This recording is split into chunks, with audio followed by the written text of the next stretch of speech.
အားလုံးပဲမင်္ဂလာပါမြန် crypto ရရှိထားတဲ့ crypto နဲ့ပတ်သက်တဲ့နောက်ဆုံးရသတင်းတွေကိုတင်ဆက်ပေးပါမယ်။ Bitcoin ဝေကြီးရဲ့ Bitcoin ရာချီအရွှေ့အပြောင်းသတင်းနဲ့အတူ Polymarket ရဲ့ Stablecoin ကိုမကြာခင်တွေ့ရတော့မယ့်သတင်းတွေကိုတင်ဆက်ပေးသွားကြပါမယ်။ကျွန်တော်ကတော့အစီအစဉ်တင်ဆက်သူခုဖြစ်ပါတယ်ခင်ဗျာ။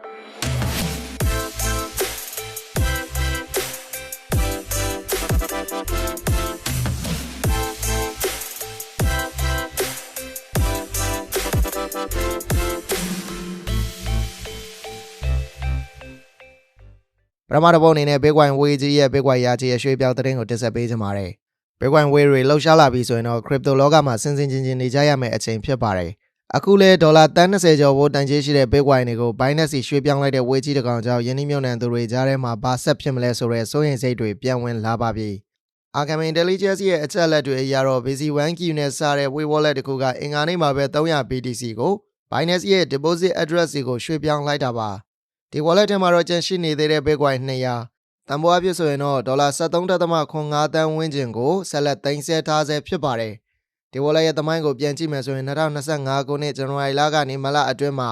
933 BTC ကိုစုဆောင်းထားခဲ့တာကိုတွေ့ရပါတယ်။ဝယ်ယူခဲ့တဲ့အချိန်မှာတန်ဖိုးကဒေါ်လာ50လောက်ရှိပြီးဝယ်ယူခဲ့တဲ့ပြန်မြဈေးကတော့1 BTC ကိုဒေါ်လာ98,541ဝန်းကျင်ဖြစ်ပါတယ်။အခုချိန်မှာတော့ Bitcoin ဈေးက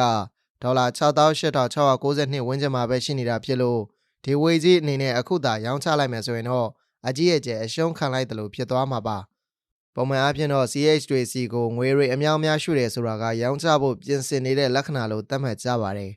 ပြီးခဲ့တဲ့လပိုင်းတွေကလည်း73နှစ်ကျော်ကြာမလှုပ်ရှားပဲငြိမ်နေခဲ့တဲ့2100 BTC ကိုရွှေ့ပြောင်းတာမျိုးနောက်ထပ်ဝေကြီးတစ်ကောင်ကလည်းဒေါ်လာ33သန်းတန် Bitcoin တွေကို Binance ရွှေ့တာမျိုးရှိခဲ့တဲ့အတွက်အခု Wave Activity ကဈေးကွက်ထဲမှာအတော်လေးကိုအာရုံစိုက်ခံနေရပါတယ်လက်ရှိမှာတော့ Bitcoin ဈေးက24နာရီအတွင်းမှာ 0.6% လောက်အနည်းငယ်ကျဆင်းသွားပြီးဒေါ်လာ68,692မှာအယောင်းဝယ်ဖြစ်နေပါတယ်။2025ခုနှစ်အောက်တိုဘာလတော့ကရောက်ရှိခဲ့တဲ့ order height ကဒေါ်လာ324,900နဲ့ရှင်တော့49%လောက်ဇောက်ထုံမှုမျိုးကျဆင်းနေတာဖြစ်လို့ယင်းဒီမြုံနှံသူတွေအနေနဲ့လည်းအခုချိန်မှာဈေးကွက်ကိုအတော်လေးရင်တမမနဲ့စောင့်ကြည့်နေကြရတာပါ။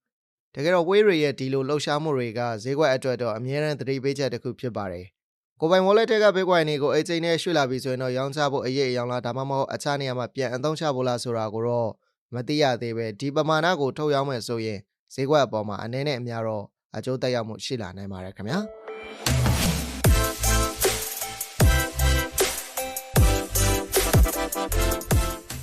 ဆက်လက်ပြီးတော့ Polymarket ရဲ့ Stablecoin ကိုမကြခင်တွေ့ရတော့မယ့်သတင်းတက်ဆက်ပေးခြင်းပါတယ်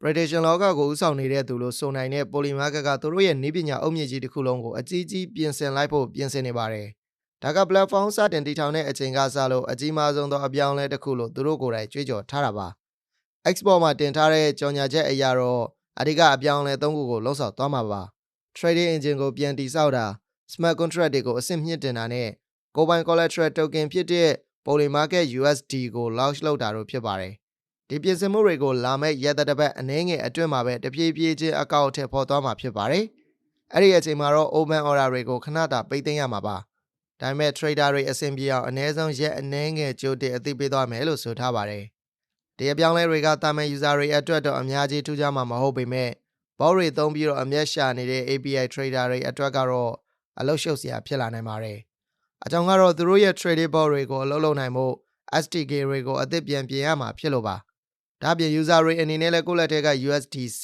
ဒါမှမဟုတ် USDCE တွေကို Polymarket USD ဆိုတဲ့ token အသစ်အဖြစ် smart contract ကိုသုံးပြီးတော့ swap လုပ်ရမယ့်အလုပ်လေးရှိလာအောင်ပါ။အရင်ကတော့ Polymarket က Polygon ပေါ်ကနေ USDCE ကိုပဲအဓိကသုံးနေတာပါ။အခုကတော့ Circle ရဲ့ USDC နဲ့ 1:1 ကြောတောင်နောက်ခံပြုထားတဲ့ကိုပိုင် token ကိုပြောင်းလိုက်တာကြောင့် user တွေကြားမှာပဲထင်ကြီးအမျိုးမျိုးထွက်ပေါ်နေပါတယ်။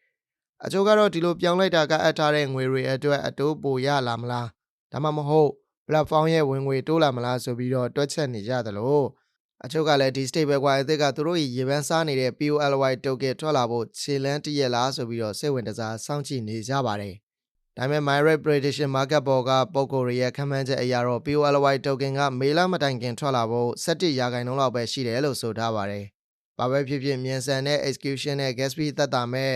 foundation သစ်တစ်ခုကိုပုံဖော်နေတာဖြစ်လို့ Polymarket ရဲ့အနာဂတ်ကဘယ်လိုမျိုးတိုးတက်ပြောင်းလဲလာမလဲဆိုတာကတော့ဆက်ပြီးတော့စောင့်ကြည့်ကြရမှာဖြစ်ပါတယ်ခင်ဗျာ ဟုတ်ကဲ့ပါဒါကတော့မြန် crypto ရရှိထားတဲ့ crypto နဲ့ပတ်သက်တဲ့နောက်ဆုံးရသတင်းတွေကိုတင်ဆက်ပေးကြတာဖြစ်ပါတယ်မိတ်ဆွေတို့မှာ cryptocurrency ဝယ်လို့ဖို့ Binance account တစ်ခုမရှိသေးဘူးဆိုရင် trade လုပ်တိုင်းမှာ fee discount ပြင်ရမယ့်အခုကိုအသုံးပြုပြီးတော့ account ဖွင့်နိုင်ပါတယ်နားဆင်ပေးကြတဲ့သောတာရှင်များအားလုံး trader မြတ်ကြပါစေခင်ဗျာ